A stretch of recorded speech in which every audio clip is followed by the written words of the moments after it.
And we're live. What's up? What's up, everybody? Welcome to Live Let's Talk Hi. with April J. Hi. Hey, we give people a few minutes to get in because we were late. Um, Yes. Not my fault this time. Hey, we may be late, but the message, we always bring it. So, our audience always love us. So we're good. We're good. Hello, everyone. We are always on time. Of course. Thank you, everybody, for sharing and liking and commenting and doing what you do all the time. I'm excited to be with y'all. April, what's been up? Well, a lot of things. Some time to get into the room, but just what's been up? Hey, Jamal, what's up, Jamal? Hey, school, kids, work, this heat. Oh my gosh. Like, you want me to set I'm like, Patrice, you want me to set my thermostat at 78? Oh, no. I don't No. complain about the heat. I do. But I don't like the cold. I love the cold. Compared to this, I love it. You even go outside in the heat? I just got back from my side. That's why I was late. I was outside. You went outside when the sun was going down? Yes. No, I just got back. I mean, the sun is going down now, but when I left out the house, the sun was up. It's dark. It's dark. Now it is. Yes. So she went when the sun was going down. Nice. No. Yes. I've been out. I've been out for hours. Anyway, so listen, I think I'm going to leave Texas for the summer months. No. If we gotta stick it out, you gotta stick it out. We don't have born and raised. Don't let the North get to do that. They get to leave for the summers and the winters and the springs. So yes, no. If we gotta stick it out, you need to stick it out with us. We all together, all of us. Yes. Hilarious. Yes. Well, I'm excited. It's been a long time coming since we last recorded. I feel like we're in sync as always. We have these sidebar conversations, and what's really funny is how we all kind of dressed alike, but not dressed alike, but synchronized. It's been about a month or so since our last live, and then well beyond that for me with Black with Joy. It's been almost 6 months. But I'm excited about what's happening, and I'm excited that April, that you let me lead the show tonight. Let's talk about it live with April J. We've got myself, Ryan and Ryan Jones, and we've got Patrice Duke Brooks that's here with us. There she go. Just Duke. So, you guys a little background about us. We are classic from the wonderful country of Texas, small school called Cedar Hill High School, and Longhorns. Longhorns. I was going Longhorns.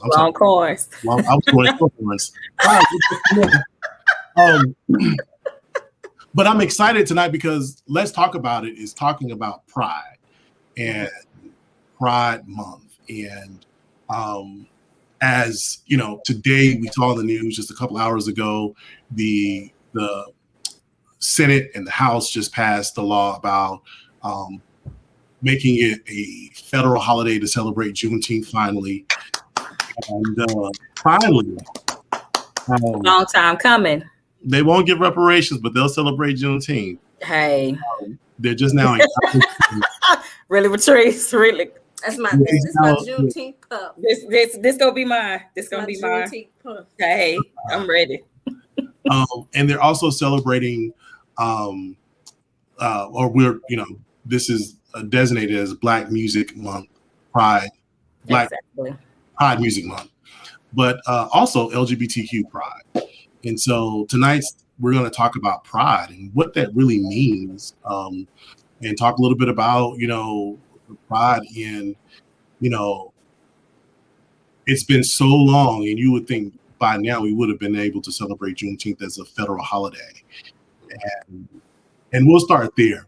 You know, growing up in Texas, because you know we've always celebrated Juneteenth in Texas. That's just been a thing for us.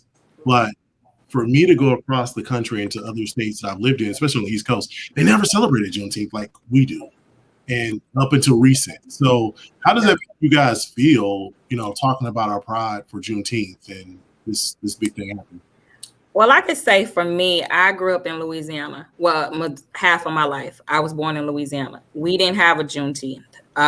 You know, when I came to Texas, I was like, Juneteenth, what is that? Y'all celebrating free? Like, what? We free? You know, I was confused. And so for a long time, I didn't feel the celebration because for one, I was not from Texas. And the message was when Texas was free. Two, I felt like we really still wasn't free because we still struggling in a lot of things. You know, but then I had to really get the history of it and really had to learn that it's a first step for everything. So you should take pride, even though you're not from Texas, you should still take pride in your history as well, because even though that may have been the first state, it trickled along to the other states. And that's a movement for other states to start celebrating when the news got to them as well. So I believe it's a movement. And it's a great movement. And, you know, now I'm proud to say celebrate Juneteenth. I live in Texas now, you know, so that's me. I mean, it was a shock because I was like, after this, you know. Well, I was born and raised in this great state. It makes me sad that I hesitate to call it a great state these days. But we grew up, when we were younger, we were taught that it was a Texas thing. But we were kids, right? Now as I'm older and really before now, but as I got older and started understanding exactly what Juneteenth was, it's not a Texas thing. It's a Black thing. Because we have to remember, if all of us are not free, none of us were free. Exactly. Because it was there were times when Virginia and Canada, you can go to those places and you could be free if you ran away to them and you made it and so. But if they caught you and you could be from those places and they brought you south, you were a slave. Yep, you were back slave. So it for me, it's more of we were all free. Once we're all free, that is when, you know, that's a big deal. So for it to take, how long did it take? It took what? 2 years. 2 years. To reach Galveston. To reach Galveston, and they're saying Galveston, but I'm pretty sure some of that Gulf in Louisiana was affected, and of course throughout some of Texas. So like where they're saying, yeah, we were free X, Y, and Z this day, but in the southern states they didn't want to let us go. So Mississippi was the last state, if I'm not mistaken, to be free. So and you see how it skipped. Like Mississippi is right on the borderline of Louisiana. Let me interject this question. Are we really free today? Those that are watching this, please interact with us. Let's talk about what freedom looks like or what celebrating Juneteenth. So, you know, that's a question I have for a lot of people when we talk about what is Juneteenth or celebrating Juneteenth. It's not just the time to barbecue and wear your black, green, and red, but it is a time that you know, when you really break down what the Emancipation Proclamation is, and even just us getting the news, you know, quote unquote, in Galveston, Texas on June 19th, what does that really mean to us today? You know, my biggest concern is, you know, I hope we don't, because it's now federal, hope we don't treat it like some other holidays where it's another time to barbecue, not really reflect on what the pride is in being Black or celebrating the news of the freedom of not just slavery, but the freedom that, you know, that's a really, really jacked up thing to know that for 2 years, technically, quote unquote, people in Texas and Galveston were free, but for 2 years they didn't know it. Yeah. You know, and like just to kind of go off what you're saying, like, are we really free? It depends. You know, your mind, where is your mind? Like you're saying, like we didn't know. So they preyed on the ignorance of those enslaved people to keep them enslaved for 2 more years. And they would have went however long it took. They would have just kept it going. And so I feel like we are free-ish. Somebody just said that in the comments, Jamal. Yeah, just we are free-ish. And I say that because we are still breaking out of the bondage that we were put into, like that bondage, those mindset, those programmings of us. Because once we were set free, then we were told we weren't men, or because we still course, the women weren't counted anyway. We still were considered unequal. We were still considered them. Yeah. That. Mm-hmm. We were still considered property. Yeah. We were free, but we weren't free to work where we wanted to work. We weren't free to live where we wanted to live.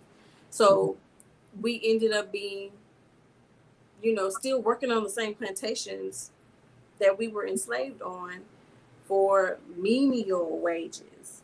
And then as time went by, we were fighting for, a little bit more money, a little bit of land here, a little bit. Now you can't vote because you're not a man. Mm-hmm. You can't vote because you don't have any property. Mm-hmm. Mm-hmm. You can't do this because of that. Okay, now you can't drink at this water fountain. You can't sit at this. So we've been free-ish, and I think this is what scares a lot of people about us, is that we are now deprogramming ourselves from that. From I can only get past my hood. I was born in my hood. I'm gonna die in my hood. Now we're like, I can live wherever I want to live. I can be whoever I want to be. I can make whatever money I want to make. I can live in between my white counterpart and my Indian counterparts freely. Mm-hmm. But I think it's a mindset. We have to get out of the mindset of being enslaved. And that's I think that we're getting there systematically. I think systematically, and I think what it is that what I'm even learning is, it's sad that we have to give ourselves permission to be who we are. It is. And that's a struggle. Yeah, and I believe, systematically we still are instilled that, that we're against each other. How did it turn to where, back in the 60s and 70s, where communities were together, back in the day, if you got in trouble, your neighbor got you, your bus driver got you, you got everybody, it was a community. If something happened, everybody pitched in. Right. Now it's more of, I'm fearful, of whoever this and things like that. I believe we're, just like what Patrice said, we're free-ish, but we're not all the way. I think it is more systematic as well. We have that mind frame to where that just because the other race did this to us, then they're still our enemy. Some people look at them as still our enemy. But we have to get out that mindset and think that it's time for us to come together. But how do we change that narrative that we are free-ish? Because that's a narrative that when we confess that we are free-ish, then that means that somebody still has control, and that we're not equal. And so how do we change that narrative of ish? I would say for me, it's about education. And I don't mean like you have to get a degree, anything like that. Learning about your history, learning exactly where did slavery come from. Do a lot of people really understand about the slave trade? Do they understand the 3 countries where it came from? We talk about Columbus, how that foolishness act started, all that stuff. Learning how communities work, learn about the Tulsa Massacre. The Tulsa Massacre is just being really brought up, 2 or 3 years ago? And I learned about the Tulsa Massacre, 6 or 7 years ago? So it was about history, how Black Wall Street came about. And it gave me the courage to actually think that we can do something. When I learned that Black people actually did try to do for their communities, they did try to come together, they did try to within their own, but it stopped them. So when somebody tear it down, it stopped them. They didn't rebuild. No, let's keep rebuilding. I may not build it in Tulsa, but let me try Louisiana. Let me try Texas. Let me try California. Let me try Nevada, wherever. And I think that's the thing. If somebody tears it down or tears your dream down, you can't stop. Okay, I'm finna try again. So I agree. My brother and nieces and I were in Houston last weekend, and we went to this it used to be the largest Black bookstore in the South. And I'm not going to say the name of it, but and the guy greeted us at the door, and he was like, how can we help you? And my brother just wanted. He's pro-Black. He's pro-Black, supportive of everything. And so he wanted to just support the store. So he wanted to buy a book for our niece. He bought the book from Amazon or anywhere else. But the guy greeted us, and he just, I can help you. And he was like, well, we're not Amazon, so we have a large selection. So we finally got into the door. He started to tell us about the plight of how, hurricane, I don't remember the last hurricane that happened in Houston. I'm not going to quote it, but the last hurricane that happened, how they had millions of dollars of destruction and how they couldn't rebuild because the insurance wouldn't give them the money. I say all to say that, for about 45 minutes, he told us about the woulda, coulda, shouldas, what happened, and the traumas and the pains. And please understand me, I respect and acknowledge everybody's trauma. We all have them. But when do we go from, woe is me to saying, well, this is what I can do? Because when we look back at the Black Wall Street, it shows us that we have that power. When do we let that power within us rise up and become what we need to be? Because, the whole time we couldn't really shop. We couldn't really support his business because we felt overwhelmed about hearing about your grief and your trauma. You know what I'm saying? So when we kind of change our own narrative, because like there was a particular book that my niece was like, oh my God, they have that book. She wanted to buy it, but he couldn't give us the price. Now I could have, easily could have fell into that trap of saying, there you go, this is why I don't support Black business, getting everything together. Yeah. But, I have to say that I couldn't support him because, bro, you're still stuck in trauma. You're still stuck in victimhood. And I think pride is about celebrating the strength of who we are, the strength of, damn, we are some amazing, strong individuals that can overcome a whole lot. And so, I think it's so unfair that not many of us, we're just in Texas. We all went to school together. Did you hear anything about the Tulsa, Black Wall Street in Tulsa in high school? Not in school. Or at Fermenter? Not in school. No, so not in Fermenter. No. Not in school. My parents taught us about it. But that's just sad, and so, but we cannot rely on, I guess, society or the government to pass on this information. It's our responsibility to pass it on, to say, baby, you come from a history and ancestors or tribe that's so strong. That's crazy. We have Jamal Green that says this was not even taught he's from Oklahoma, and said it's not even taught in Oklahoma. And that happened in Oklahoma. And that's crazy. That's a part of your history. And the crazy thing about it is because those who wrote history are trying to erase the things that they've done to certain people, not just Black people. Anything bad that has happened, they want to be able to glaze over those items or even eliminate them. I think that we can get stronger as a people and come out of a victimhood mentality when we change our mentality as a whole. It's not gonna be an overnight switch. I think that the education is not going to come into schools. we know this already. They're not going to teach those things in school. We have to teach ourselves. We have to teach our own children.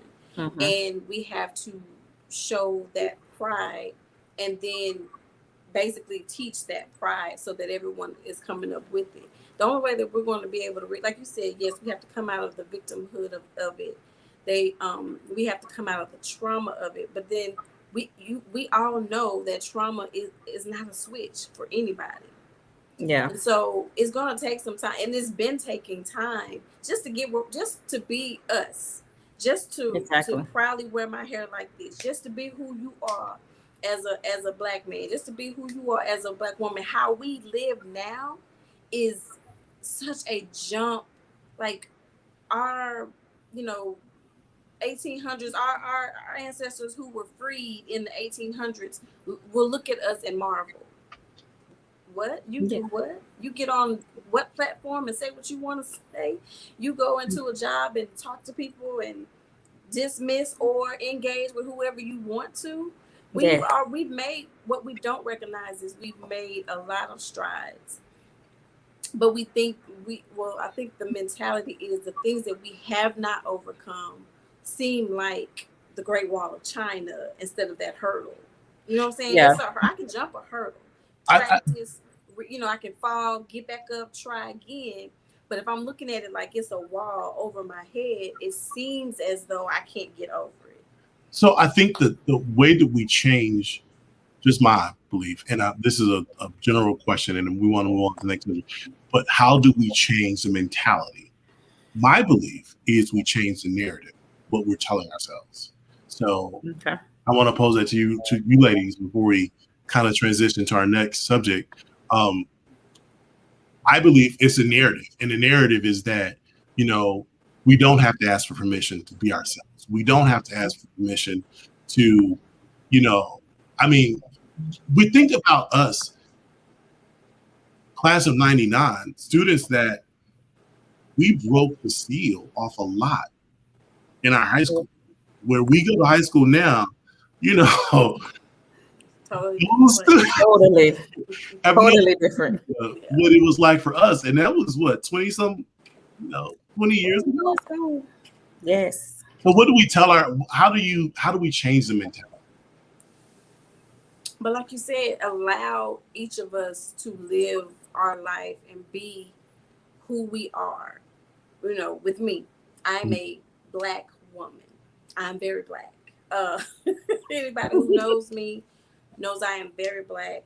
I support Black businesses, whether I don't care what their attitude is. I support Black businesses, not to the detriment of any other business, but I like to sow into my community. I love Black people. I love how loud we are. I love how passionate we are. I love how crazy we are. Everybody has those family members that just not wrapped too tight.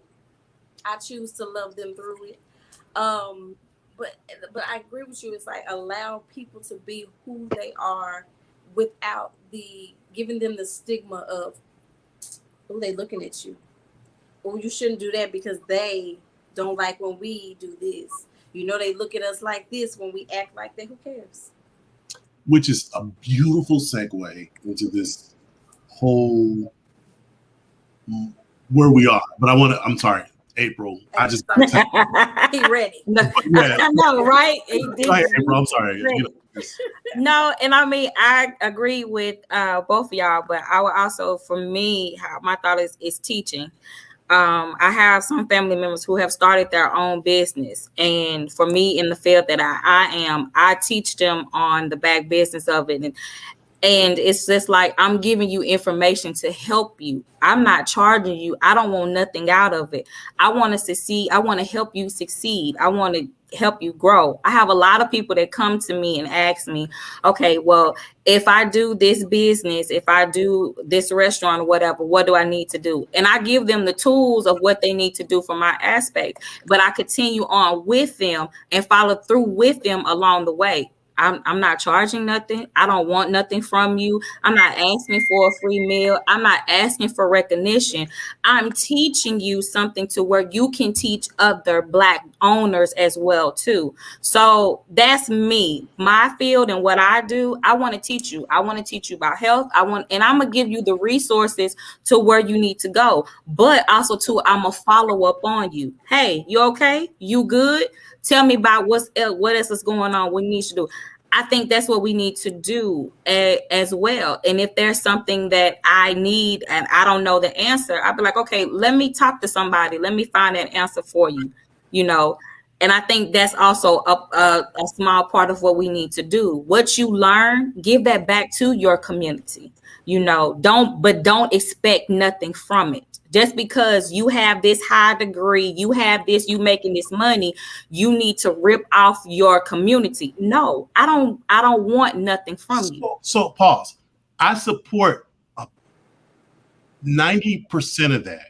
I think where we're challenged is when we give ourselves away so freely, and then we don't give good business, because just because you have a Black business does not mean I'm required to support you, because That is true. a lot of Black businesses are not set up properly. And then it's like, you know, we're expected to support just because you say you're Black. And it's not knocking it. I'm still pro-Black, but I'm just saying we have to look at not just saying go start a business. No, start the business the right way.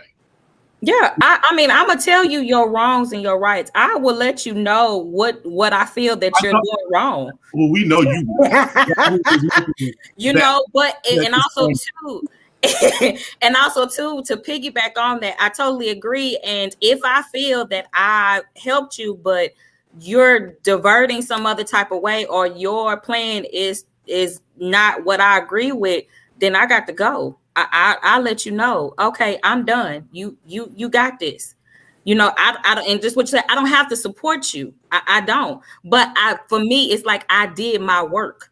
So I don't need validation, or I don't need your validation. I did my work of what I chose to do to help you. So next, move on. Who else need me? Next, you know, you can, you know, as a person, you have to have that confidence and not feel that, you know, I just helped this Black person. They just did me, or they take off there, give me. Oh no, baby, you did your work. You help somebody else, because your light is gonna shine regardless whether that person rises or not. Your light still shines. You have faith in yourself. You believed in yourself, and you did your work. Come on. Next. But I think with that though, there's a fine line, because we also have Black business owners who coach other businesses so that they're successful. Yes, but it's at a cost, and so while there are many of us who will reach out and mentor people for free, if someone does this as a business, we can't expect them to always, and not that this is what you're saying, we can't expect them to also, like he said, freely give themselves when they need to eat too. Because you it's like telling me you value me, but you're not treating me with value. Right. So it's like saying I can agree about me, but you're not caring about me. You know, you use me, because how many times you got those friends or people that'll be like, can you do this? Can you do that? Can you do this? And I'm mindful now in this new space of preparing to turn 40 that, you know, with boundaries, because even with myself, I have to tell myself, just because I can do it doesn't mean that I need to, because, you know, I'm not giving the people that are asking for me, or, you know, more so valuing my time and attention, or valuing me, I'm not giving them my best, because I'm trying to give everybody pieces, you know. I agree. And so you don't have to give everybody all at one time. If you feel like you just want to give them that little, give them that little and move on. And if they want to continue more, if you feel like that you need a fee for it, that's fine, you know, but don't rob them. Now, I don't agree, but you know. Yeah, but I agree to that point, especially don't rob them. But I want to segue, because you know how we'll go. You know what's there in this someone topic that for a long time. So you know, while we congratulating Juneteenth, also too, this is Music Month as well too. So absolutely. So I think you cannot have music without Black people. None of The blues. That's where I'm from. I grew up on the blues. You know, jazz, very instrumental. I love live. I mean, when you say blues, I mean, give us a definition. Down home blues. You know, blues, R&B blues, jazz, all blues. of it. All of it. All of it. All of it. All of it is rooted in Black culture. Yes. That's country music, that's jazz, the blues. All of it is rooted in Black culture. So you know, music is like in our DNA. It is. And you know what is so crazy? When I hear hey, last $2. The jukebox. That's what I'm talking about, Jamal. High five. Good job, Jamal. Good job. Not gonna lose these last $2. But when I see people from Africa or people from our African descent, and when they're playing from their culture, the drums and how they're used their instruments, it is more of a spiritual thing for me because I feel what they're trying to say. And I think that's what Black culture with music is such uplifting. And just You said their culture? Well, I mean our culture. See, there I'm just saying, I don't deny my Black culture. Well, I'm a descendant. Don't get me wrong. I'm Black. Right. But it was very spiritual to me because it's like you hear when the drums, the beats, everything, it's the trumpets, all that stuff. And you feel that. You feel the message of what's going on. And I think that's why with music, we are so powerful in it because we put our spirit in it. And like you said, like from our ancestors, they used music for storytelling. They did. And so when our ancestors, being that we're from descendants of enslaved people, they used the music to tell stories and to give directions, to pass messages, that kind of thing. So I think that's where our music does the same thing. Now, it don't always give us the best message, but that's also subjective. You know, some people, it's a form of expression, because that's also subjective. So it's like we are a storytelling people. Like we love a good story, meaning we love some good lyrics. Mm-hmm. We love a good beat. Come on, drums. We love a good, snare. We love a good horn. And I think it's because, like I said, it's in our DNA. It's in our DNA to use music to tell a story, tell our own stories, mm-hmm. Convey messages, send messages.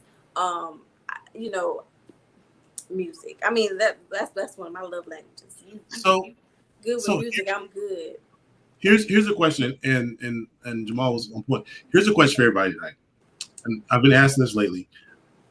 You could, in the spirit of celebrating Black music pride, there could be because, like you said, it tells a story for everything.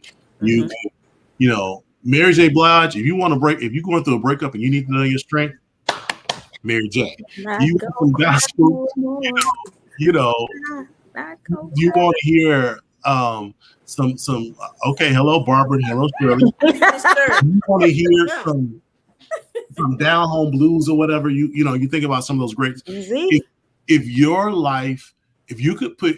you could describe your life in a song, or how you feel today about your life in a song, the space you're in, what song would it be? This is for you watching us too as well. Comment, share your song, your theme song for the year. I put it like that. Your theme song for where you are now today. Sweet baby, you couldn't tell me this earlier. This something I got to think about. This something I got to think about. I got to go through my library. Let me see right quick. I got the. Hi, y'all tell me your theme song for the year. If you could, not the year, but for the space. No, don't do it for the year. No. But if you could just think of a, first song that comes out of your head that either describes your personality, describes the space you're in, describe you. But it has to be Black music. Why you gotta put us on the spot though? I know. I'm like, I told you I got to I'll go forward with mine since y'all know. Okay, yes. Yes, you go with yours, and I will look through mine. Yes, you do that. The song that means the most to me, I don't care how you feel about it, and I'll turn the comments off if there's something negative. But I love Beyonce because she is a fellow Virgo, and she is turning 40 this year as well. But there's a song that was on the Lion King CD that it's called "Finding Your Way Back," and finding your way back, when the streetlights come on or whatever, just find your way back to yourself. And that's my song. I'm not gonna go deep into the meaning of it for me, but that's mine. So what y'all got? Man, that was a good one too. I know you. I mean, you still hit it right on point. Like, this is good as hell. I think hair toss. Check my nails. but you know what? In the spirit, no, this is my song. Now, if y'all have been following, those of y'all who are my friend on social media, I've been in this mood, and it's Beyonce. Hello, but it's Black Parade. Yeah. Just the spirit of Black people. Like, I love this song. Like, it's like, no matter what situation you put us in, we're gonna find a way to be fly in it. We're gonna find a way to survive in it. Why do white folks like to say they love fried chicken and collard greens? I mean, that was something that was horrible. That was the worst part of the food for us. But our stamp is on that. Yeah. All right, April, you up next. Oh my gosh.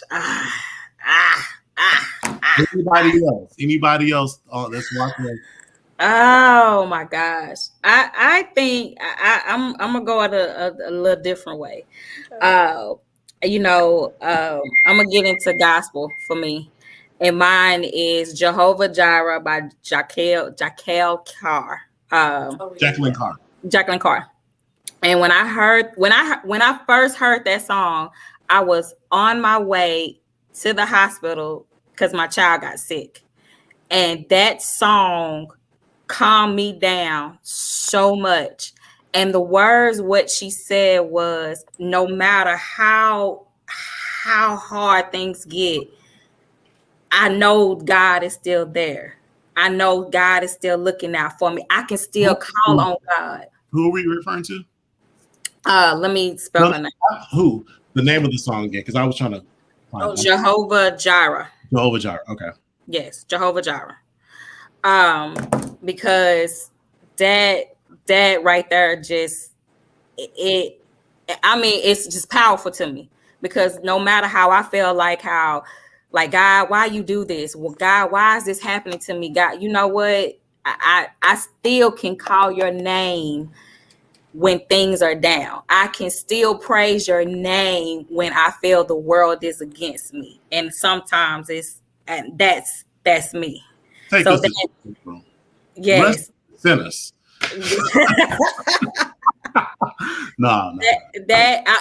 You listen to this song, and it just comes out so powerful. And like I said, I was a nervous wreck. I'm like, okay, what's going on, my baby? Please don't tell me my baby got COVID. My baby is crying and this, and I'm listening to the radio, and my whole mood just changed. I'm like, okay, God, you got this. You got this. I can't. You got this, and that's what gave me the strength. That's a good song. We're gonna have to check it out. No, you. Like, hey. We'll post those. And then my next would have been Anita Baker. Caught in the Rapture. Okay, that's my song, baby.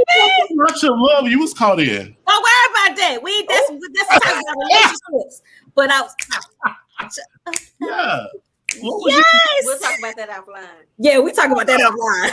I don't know. I'm gonna record it because hey, we can. Hey, when it comes to relationships and the topic of me, that is a topic that people would love to hear, because I'm stubborn and I give it to them real.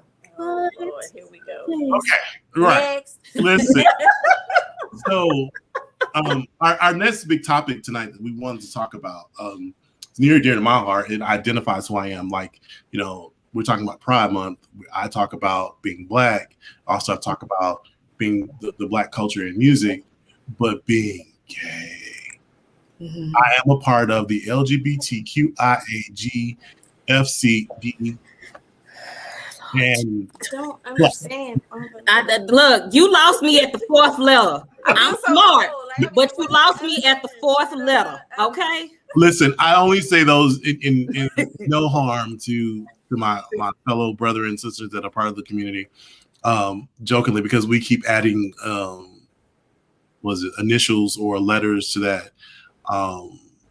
What the definition means beyond what I can identify with. I just identify with the number 2, the G in the LGBTQIA. Everything else is like, you know, like in high school when they call your name alphabet. After J, I'm just like, I don't know. I don't know who it is. Who does not belong to me. You know. But you know, I feel like it's poignant for us to have this conversation. Yes. You know, well, let's talk about it. Because I think part of our frustration or can, you know, and I don't want to say disconnect that we have in the LGBTQIA community, in the Black community, is that, you know, I have to be honest, there is a lack of understanding and acceptance. It is. If maybe understanding is interchangeable for acceptance, because as you know, for my journey, we've talked about it offline or whatever. You guys have known, you know, we've known each other since, you know, we were toddlers, and you know, y'all knew I was gay before I knew I was gay. I was out here doing a whole different thing, and you know, you guys saw that, and believe it or not, it's the strength of your family, your friends, and your loved one that shows up that makes you guys are the reason why we have pride. And so one of the definitions that I hear that stands for LGBTQIA is ally. And if I cannot think about anything else through my experience, I've always had allies. And so I think our Black community is an ally to the LGBTQIA community, because not because of what happens or, you know, your sexual choice or preference, but the ostracization or being overlooked or dismissed or, you know, whatever the case may be. And so, yeah, let's talk about it. Let's talk about, you know, I think part of even my journey, and this is not about my coming out story, but part of, you know, being a part of the LGBTQI community is, you know, having these crucial conversations with, how do we have crucial conversations with you, with our family and our friends, you know, the sexual community, that, you know, you really don't understand it. You know, it's like, no, and I mean, it's like we have had many conversations offline, and one of the reasons why I really felt comfortable and that we needed to have this conversation about Pride Month is I didn't know how to approach someone that is gay or lesbian in a way not to defend you, because how, you know, in the Christian community, in whatever religion that you are, you know, we was taught it was a sin, it's wrong, you're going to hell, this, and it was such much negativity towards it. But as I got older, and I couldn't see the negative in it, you know, I just couldn't. And in thinking back into history, if I'm not mistaken, if anybody correct me if I'm wrong, they were saying Caesar, what's the guy, the naked man, they said he was gay. They said Alexander the Great, he was gay.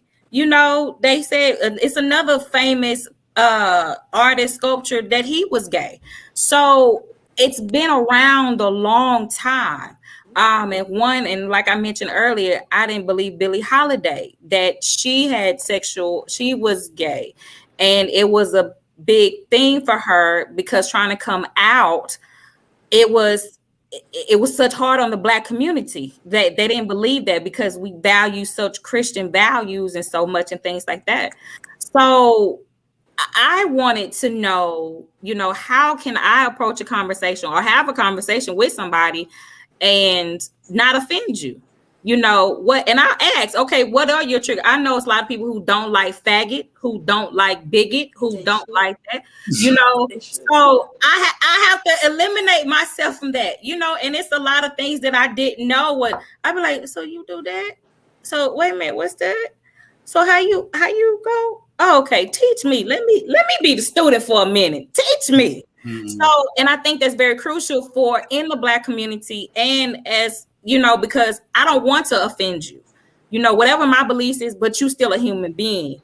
You still have life. You still breathe. You still have trials and tribulations, just like someone who is straight. If you bi, you transgender, whatever, you still got issues what you got going on.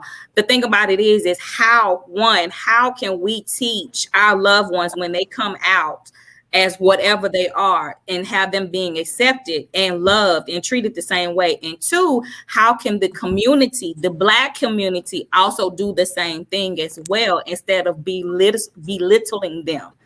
That's what that's what I want to know. I'll say this to answer. Thank you so much for what you said, and I'll say this, and those that are in the comments, especially you, Jamal, that's there, and Julian, that's watching us, and those that are watching Facebook and YouTube. Thank you. If you have something, please, share that. Please share comments. For me, it's about, I'm really against, or a trigger for me is stereotypes. So when I say trigger, because when I feel like you are stereotyping me, because, just because I'm gay does not mean I want.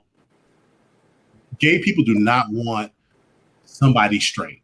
Let's just be very, very clear. If, all the straight men or straight women that have men that are, I don't want you on my man.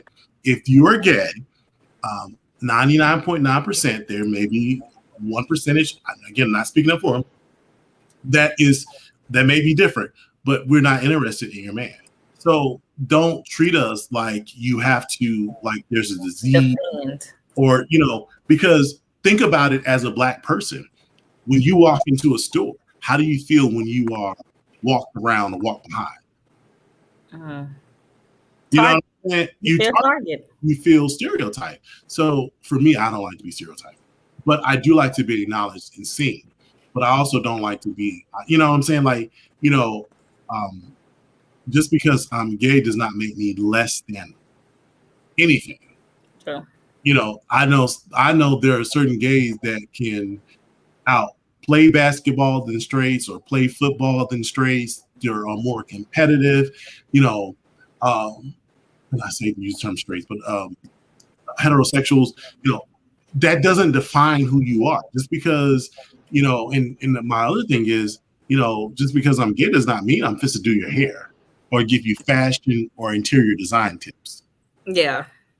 Because that's what I think some people think, like, oh, you gay, so you're gonna do this, you're gonna do that. Well, I think that's what, and correct me if I'm wrong, that's how gay was presented when we were younger, in the movies, on TVs. That's how it's the same way they portrayed Black people. Yes, and so exaggerated. Yes, over the top, So, and I think as we got older, we still had that mindset of that when you're gay, you're over the top. You're, girl. No, Shane. I don't want Shane. Shane, I can't do me like that. I know down there, Shane. Baby. So, and that was the thing. And that's what, it was, let me take it wasn't a thing, but that's how they portrayed gays. Do I think that's right? No, it's not, because like I said, it left a stigma on that's what I think gays is, until I actually had to learn myself. It's no different than saying that Black people only eat watermelons, collard greens, fried chicken. It is. That is very true. I'm offended, and I'm big on it, especially working in the corporate culture. Corporate America, and sometimes also, but corporate America, when coworkers really trying to be like, oh, I listen to Jay-Z. I don't. I listen to George Strait. Like, just because I'm black is Black. not, you know, and so that's the whole thing is like, just because, and even with black women, like, just because your name is April, you're gonna be like, oh girl, I'm gonna get them tall. No, that's not who you are. And so that's one of the things that I think that, you know, could be conveyed is just because, you know, you are you identify one of the letters in the alphabet does not mean you're anything different. And I think I really have to celebrate our transgender community for standing up and really starting some conversations in the Black community, because we talked about Dwayne Wade. You know, Dwayne Wade's daughter is, his daughter, Zaya. Zaya is a beautiful individual, and he had that conversation, like, you know, and I've seen it in my own world where the most manliest men have stood up and been like, yo, I love you.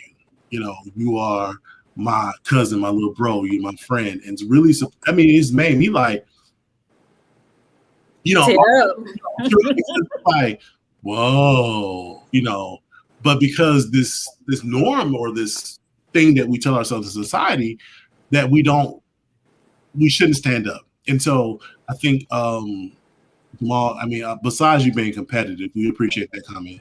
But when he's talking about like legacy, representation matters. You know, representation matters, and not every gay person is like Peaches. So one of the things I really love, because we talked about it when we had our pre-planning meeting when we talked about Pose. Like, one of the things I liked about Pose is because when you look at Pose, no, not every gay is in a house that I know.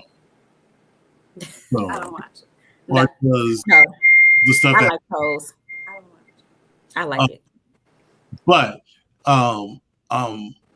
not every gay does or says has mannerisms or whatever. But you know, it's just like not every Black person eats watermelon seeds. Or, you know, listen to rap. You know, being able to celebrate or allow an individual to be themselves. I think for me, it's like, I am definitely an ally. I am one of those people who, when people ask me, oh, what do you think about what Dwayne Wade is doing with his child? I'm just like, it's better than what people were doing to our family members, kicking them out of the church and kicking them out of their homes. You know, he's supporting his daughter. Yeah. You don't have to agree with that. It's too many kids out here who feel like Zaya feels and are then ostracized by the people who are supposed to love them the best. And so then you hear about these babies committing suicide. I commend Dwayne Wade that says, you know what? If that's who you are, that's who you're going to be. Don't get me wrong. Like, if my child came to me, it would throw me for a loop. Not because he tells me he's gay. It would be like, because this is not my wheelhouse. I need help. Teach me how to, teach me whatever. I think that I have a little different view on it because my godfather was gay. Mm-hmm. I grew up with a gay man as my godfather. Don't get me wrong. My godfather was gay. But he'll tell you straight up, I am still a man.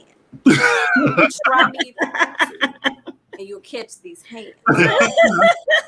Try me. Try Jesus, not me. Okay, try Jesus, not me. I will put my hands on you. Don't play with me. And so I this is who I grew up with. And then I see people. I am a big advocate of be who you want to, who you are. If you tell me, Patrice, I'm a gay man, I am looking for you to stand 37 feet tall in it. What you hiding for? What are we doing? And I get it, but like, no one's going to respect who you say you are if you can't grasp who you say you are. Mm-hmm. And I get it, like, we have to educate ourselves. But like me, like I said, I'm a Black woman. I'm not going to shrink myself because you're uncomfortable with my blackness, and I don't think you should shrink yourself because somebody else is uncomfortable with your gayness, with your queerness, with whatever whatever you identify with them. I already said that. I don't care what they think. so That's so powerful, and you are one of the allies because it is. I'll be honest with y'all. Even accepting, having been married and all that, accepting my being gay, it took you, family members, allies, to just remind me. Y'all that ones that was like, go on out there, go on now, go on. Not in the sense of pushing, because it's not who I am, but in the sense of we're gonna celebrate you. Go ahead, and be yourself. Yeah. And I think that's what's missing, not just from the Black community, but the LGBTQIA community. Because I ain't trying to be funny, but LGBTQIA has a little bit more rights sometimes than the Blacks. And I'm not saying that because to be funny or whatever, but our voices, are ascending in that regards, are ascending in a different way. And because we have this crab in a barrel spirit sometimes of not supporting one another because it doesn't look what we think it should look like, then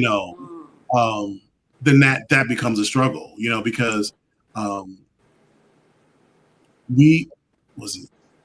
day this week, me, my siblings and stuff, we were at the nail shop, and after the lady, got through doing my manicure pedicure, she's like, I would have not known you were gay until you said something. And it's like, to me, that is borderline offensive because what does it matter?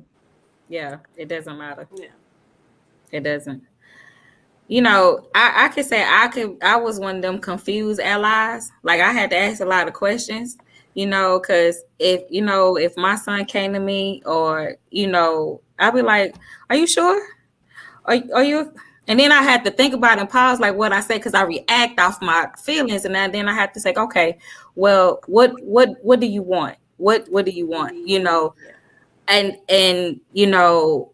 I would have to and I would tell him, let's work through this together because I have to now start accepting who you are. And now I'm going to have to start having your back when some foolishness comes by or somebody say something, then I got to talk bad about you because this is my child. Whatever he is, it is what it is. I've accepted, you're going to let it go.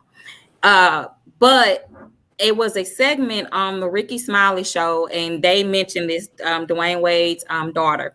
And his point of view was he was saying that he didn't understand why Dwayne Wade was letting his daughter express himself at a young age because he felt like that's still under his roof. He still felt that that's his rules and things like that. And Dwayne's daughter really didn't understand what was going on. Of course, he got controversy for that as well, too.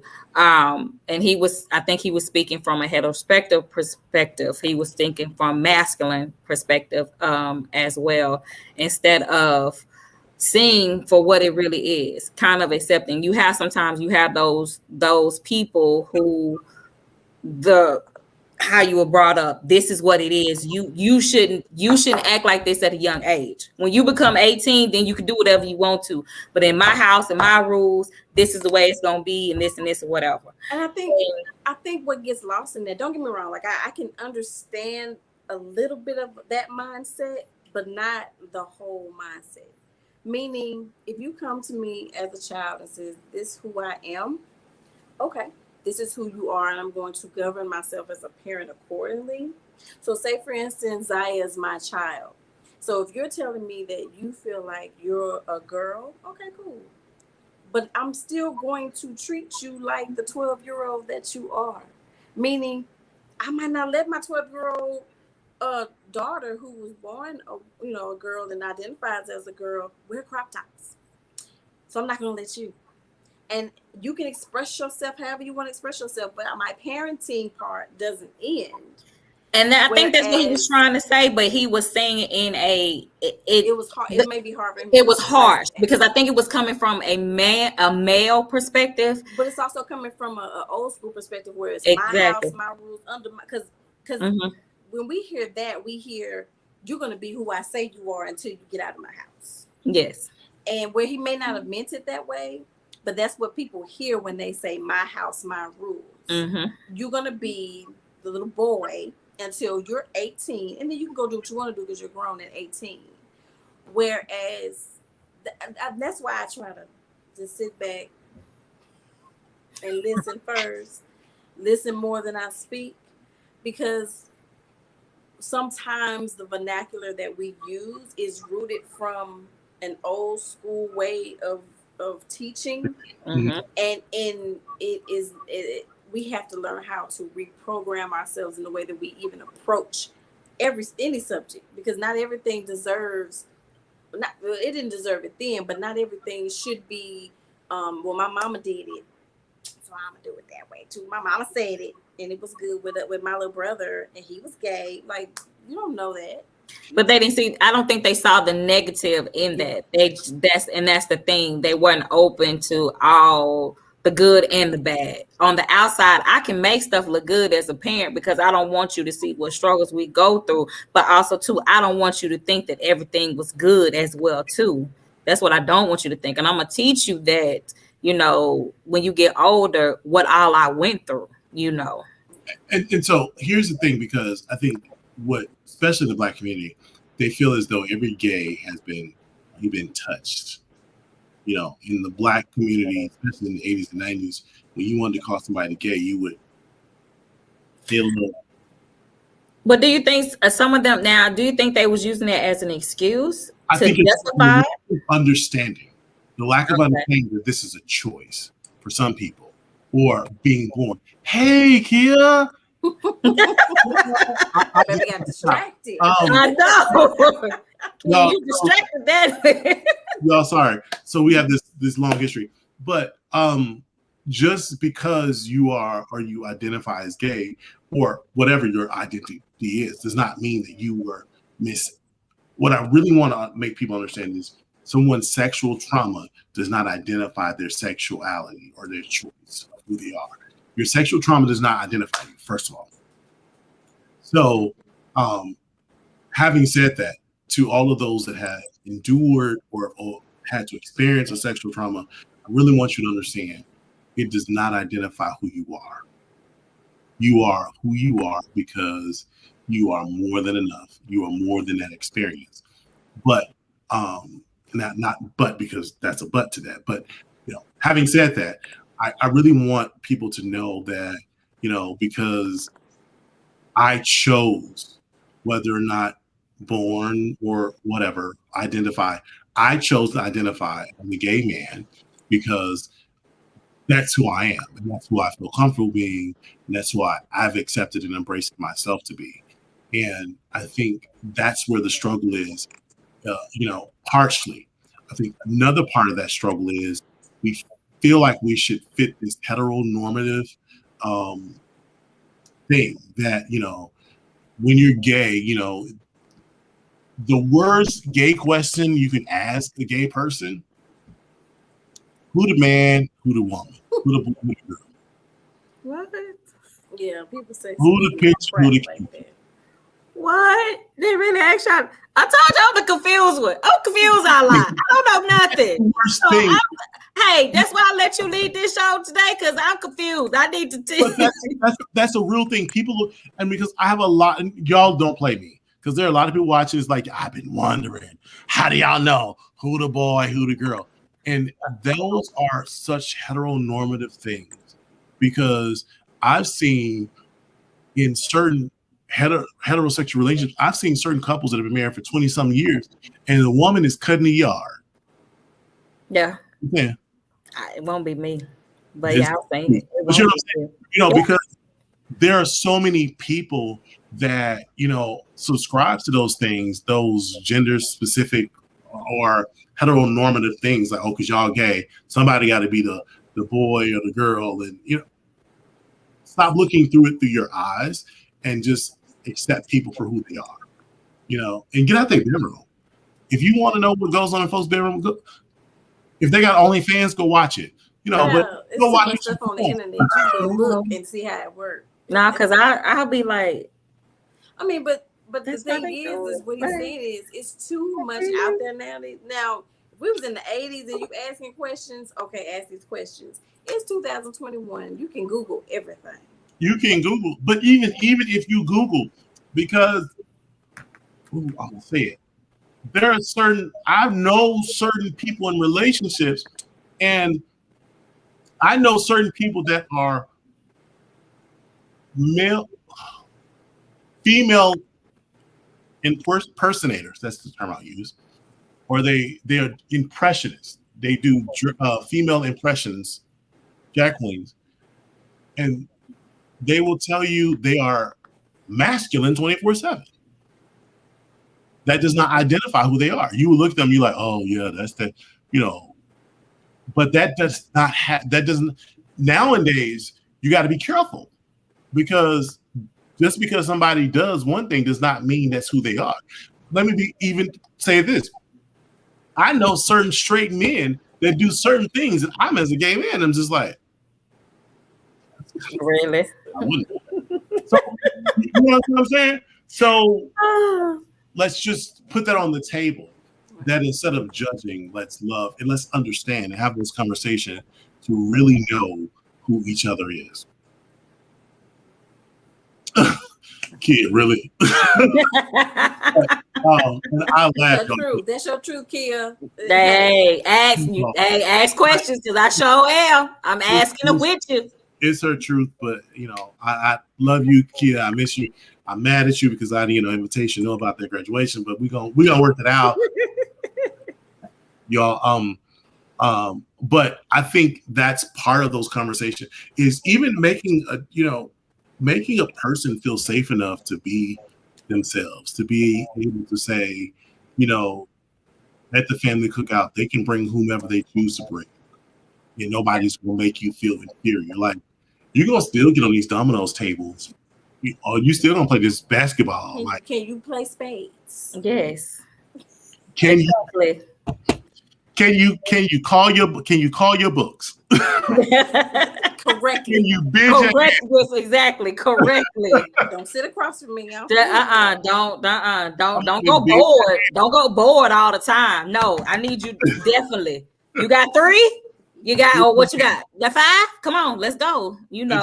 I just want to say that I thank you guys for having this space, but as we've past our time. So really quickly, what does pride, I think, mean to you when you think about LGBTQ, IAGFZ, TB, Z, mean to you when you think about pride? And y'all watching, Jamal, Kia, what do you guys think pride? Sierra, my niece is on here. Y'all don't remember my niece, but look at her. Y'all, she's so pretty. She's so pretty. Yes, she is. Baby got 6 kids and a mogul. He's a mogul. But what does pride mean to you guys? For me, it is being who you are unapologetically. I'm all for that. And not worrying about what other people have to say. Everybody has an opinion, but everybody's opinion doesn't matter. My good example, y'all don't know this, but I'll confess it because I don't care what nobody thinks about me.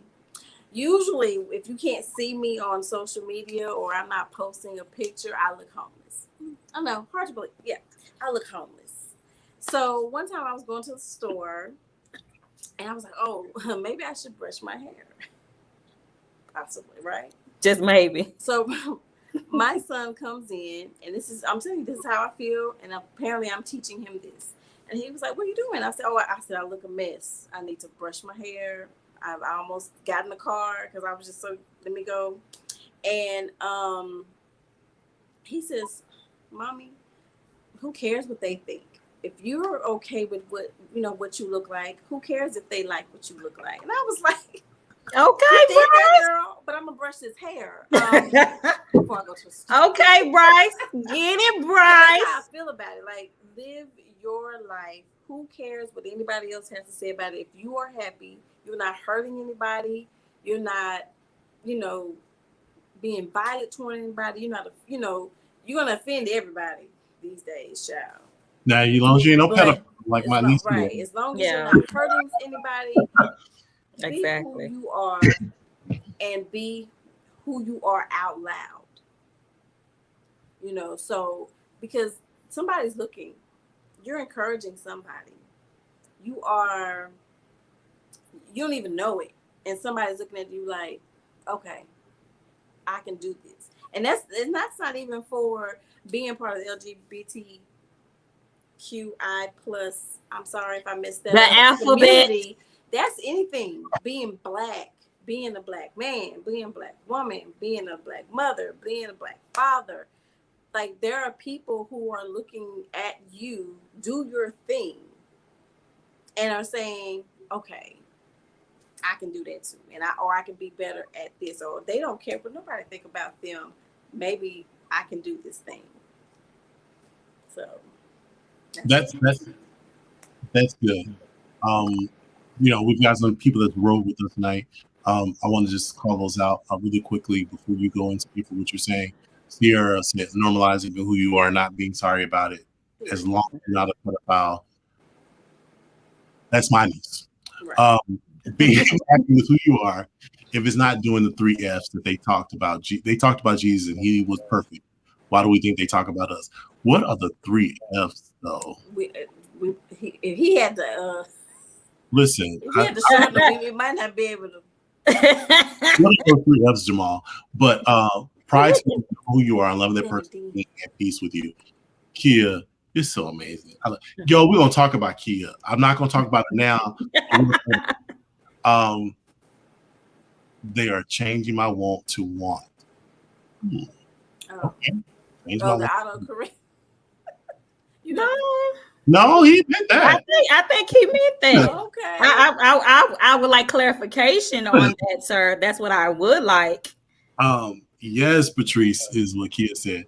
I'm gonna put Kia on the spot. Kia is an amazing friend. I've known Kia since I am old. I'm kidding. That's why I'm celebrating. I've known her for a while, and Kia's daughter is love her to life. I cried when they said that she was graduating, because I was like, no, I remember her being in a car seat. That baby's grown. Like, they grown now. They're grown now. Yeah, social media, like, the fact that I saw her with lipstick on the other day. threw you all off. All off. Okay, so Jamal just said the 3 F's: financing, feeding. And really something for adults to do. You know what? We need to have you on a whole nother conversation to do that, sir. Thank you. But we're going to touch bases on that. Trust, I'm going to remember, but we're going to touch bases back. Okay. So go back to his other comment. What was the comment that we know? Being happy if they're not doing the 3 F's. Something that adults do. You heard him. I heard him. But what if they are? Feeding you and they're not making you feel real good. I feel you, Jamal. Wait, okay, there go that confused one. I'm confused. What are you confused about? What? Okay. Yeah. The 3 F's: financing, feeding, and feeling you. Feeling real good. Oh, okay. You on the inside. I had to think about it because that word almost came out. You know how I am. That word just almost I thought about it. Okay. Well. But if they are doing all 3, what does that mean? If they're doing all 3, it means if they're not doing those things for you, why do you care what they think about you? First of all, let me tell you this though. This is how crazy I am. I don't care if you paying bills in my house. I don't care about how you. If you're doing all 3, I don't care if you exactly. I don't care how you feel about me. I don't care if you made me feel good for an hour. After that hour, I don't care what you think about me.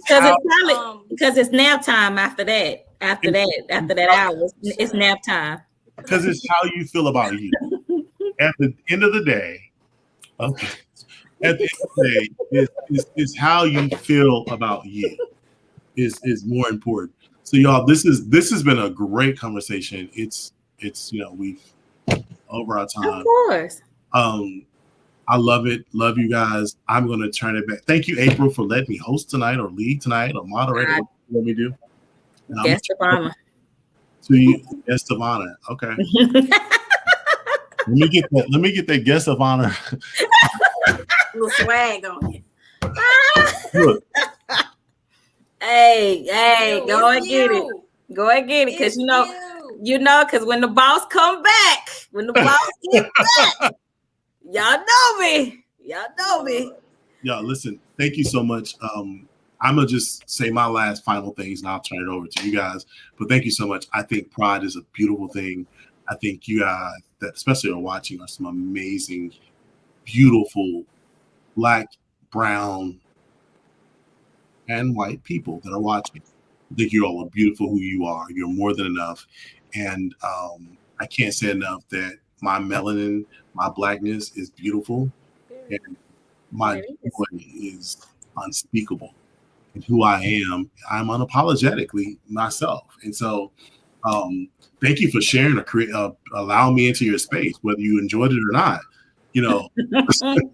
Thank you. I enjoyed it. Like Patrice said, don't care what nobody else says. But I think for me, Pride, Patrice hit it right on the knot, but I think I'm going to put a twist on it. Pride to me means faith. Pride to me means faith. Take us to church. There you go. I know, right? The bully of the group got church on to the church. And and the reason why I say faith is because, in the quote, faith of a mustard seed, you see what I'm saying?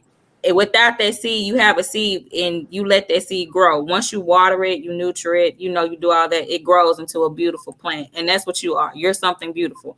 So you feed yourself into what you believe is beautiful. So, and also don't care what anybody else got to say, but to put in a twist, I'm like this. I need to have an understanding so I can have your back, because I was the bully who didn't like nobody bullying nobody else. So if I see anybody like, okay, what you talking about him for? Okay, just because he gay don't mean you mad because don't nobody like your straight self. Okay, well you can do something else then. I'm that person. I want to be that person. You see what I'm saying? I'm gonna have your back.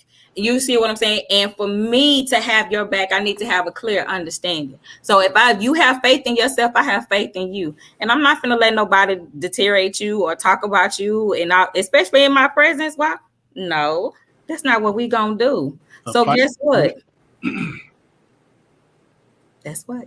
So that's me. That's what pride means to me. That's really good. That is so good. Look at you coming through. Always. That's what I do. All right, Patrice. I already said mine. Patrice was first. Oh, you okay? You want me? You want me we've had people say they're going to bed, so come on. I know Jamal said every time it's his bedtime, but I know he's still watching. So don't try to play us, Jamal. We know you still watching. I know. But I think this was very interesting, and I believe this was very educational because, like I said, the whole purpose is to reach out to, the LBGQ, the community. So I can't. It's just too many letters. I can't. You know what? I'll even say I apologize. I got y'all back, but that's too many letters, and I got a speech impediment. I can't be saying all them letters all at one time. So, but just understand it comes from love. It comes from love. You see what I'm saying? But I want your voice to be heard. This is a platform, especially in the Black community, and that's one of with this platform. With Let's Talk About It. Because we can't be silent with this. This is a topic that it needs to be talked about for gay, straight, trans, whoever, pan, whatever you are, whoever you are. It needs to be talked about. It needs to have an understanding. Now, once again, you don't have to agree with what I say, what Ryan says, what Patrice says. It doesn't. The message is that you heard from different voices and different opinions. So hopefully this takes away for you to have a better understanding and some type of clarity to it. you know, and not to be such judgmental, and maybe kind of change your thought process of how you think of lesbian, gays, or whoever. You see what I'm saying? So that was the whole purpose of this. And I am grateful, you know, that we had this conversation, that all of us felt comfortable having this conversation. People chiming in, having this conversation. We can have more conversations like this. I don't have a problem. Like I said, I'm the confused ally. I don't mind. Confused. You're not confused, and I'm confused about not you. no more. Not no more. I'm about 85%. I'm 85% good. 85. Now, when we start talking about that crazy stuff, like what Jamal was saying, I'm like, what? Yeah, that's not even crazy. That's not crazy because that's the truth. It's the truth, but then, you know, when you get into more details, it'd be like, what? You know. Anyway. Y'all, thank y'all for watching. Please like, subscribe, share, keep posting, keep talking. Like, please. And share. We'll be back again with another Let's Talk About It with April J. And a series of topics and conversations. We love you and good night. Good night. Stay empowered. Deuces.